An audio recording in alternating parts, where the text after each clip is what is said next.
Someone came on my podcast channel just today and basically questioned my negative misses towards Danny Jeffrey. Before we do this podcast, I'm going to tell this gentleman, if you're listening, you can't revise history. I've been a journalist for 37 years in New Brunswick, been following the Habs for 50 years. He's not only one of the worst players that Montreal ever skated, he had no right to be on the 1980 team. And you or anybody else saying that doesn't make it so. So you've been banned from the channel. I don't want you to subscribe to my channel. If you feel that way, go find a cloud of what they call confusion to have it rain on you. But here in the real world, we talk about real things. And that's what we're doing today. We're going to talk about probably the greatest AHL franchise of all time for a lot of people. Of course, is the Nova Scotia Voyageurs, or we called affectionately the V's. Now, Nova Scotia Voyageurs were based in Halifax, Nova Scotia, and were the main affiliate for the Montreal Canadiens in minor pro. Now, they played in the AHL from 71 to 84. Now, Montreal's original primary minor league affiliate was mostly the Houston Apollos of the CHL, although they're involved with some of the Cleveland Barons franchises as well. Now, the organization was relocated to Montreal after 5 seasons due to low attendance and travel costs. The Voyageurs, or V's for short, played their first 2 seasons as the Montreal Voyageurs and again moved to Halifax, Nova Scotia. Now, they were the first AHL team to be located in Atlantic Canada and served the blueprint for future teams within the Maritime or Atlantic hockey bubble, not to use a pun, but in the Atlantic region. Now, they would be first to play in the venerable Halifax Metro Centre. The team was also the first Canadian club to win the Calder Cup and were the class of the league for many years. Only in 2 seasons did the team garner a losing record. And the V's never missed the playoffs. The team eventually moved to Sherbrooke, Quebec, to become the Sherbrooke Canadiens. Now, although the Canadiens came back to the Maritimes in Frankton, it was an okay franchise, but nothing as the popularity of the V's, because at one time a lot of people said they were a better team than most of the NHL lower 8 of the early 1970s, and I tend to agree. Now, the V's won 3 Calder Cups, the first in 72, and Nova Scotia won it again in 76 and 77, while their parent Canadiens were winning back-to-back Stanley Cups. Now, this is the only time an NHL-AHL affiliate combo had won both cups in the same year, not once but twice. Now, the team was replaced in Halifax by the Nova Scotia Oilers, which was an affiliate of the Edmonton Oilers, and subsequently the Halifax Citadels, which was an affiliate of the Quebec Nordiques, who had run a franchise in Frankton for quite some time. Now, with the success of the Voyageurs and the existence of 13 seasons, it spawned a period of 34 consecutive years where there would be at least one AHL team in Atlantic Canada.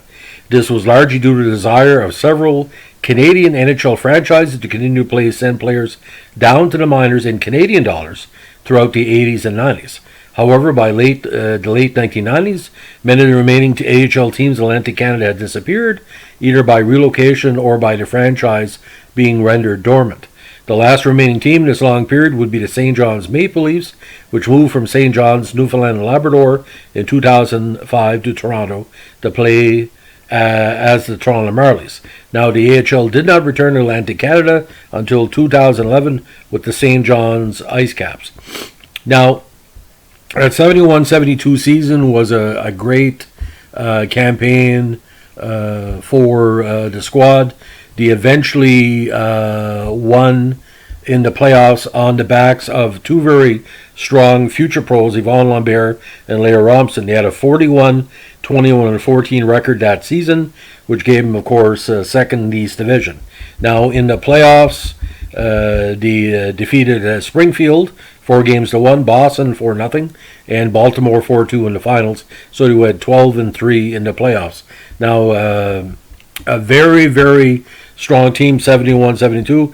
Germain Gagnon was there as well. Ray Como, Randy Rhoda, Chuck Arneson, Mike Lawton, who I've profiled in my podcast channel. Chuck Leffley was there, of course, another one.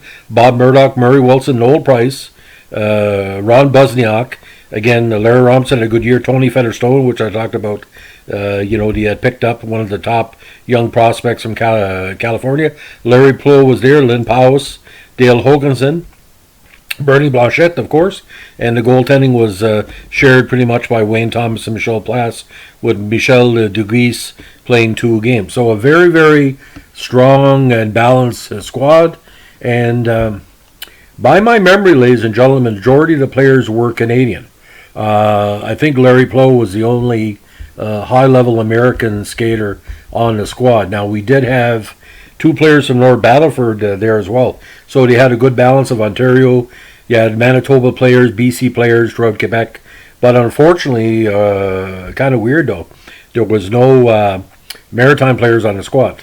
But later on there would be, and we've talked about that in other podcasts. But to me, the MVP that year for a lot of people was Yvon Lambert, because Lambert actually found his scoring touch that year. And Lambert was a kind of an aggressive player that year. He had 116 minutes and penalties in a regular season and 28 in the playoffs. Hard to tell that 21-year-old at the time was sort of like the enforcer. Like he was, he was pretty well second place on the team in penalty minutes. Yvon Lambert, of all people.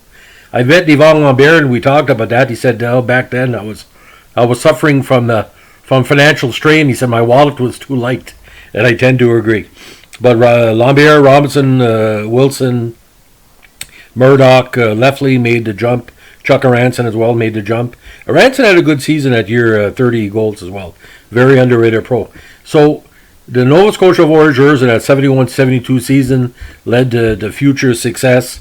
Now, if you look at the great players that played with them, there's quite a few. But for me, the people that really stand out, again, are Guy Carbonneau, Yvon Lambert, Dave Lumley. I know it sounds weird, but he went on to a good career with Edmonton. Pierre Mondoux was there for a while, really, really strong. Again, Larry Robinson and Billy Nyrop. And John Van Boxmeer too was a key factor, although he didn't meet the Montreal lineup, but he was a great success with Buffalo and other franchises. So that's the story, the short story of the Nova Scotia Voyageurs. If you like what we're doing here, give us a like, comment, or subscribe. But if you're a sycophant for the Danny Jeffrey fan club, I don't want you on this channel. I can't teach stupid.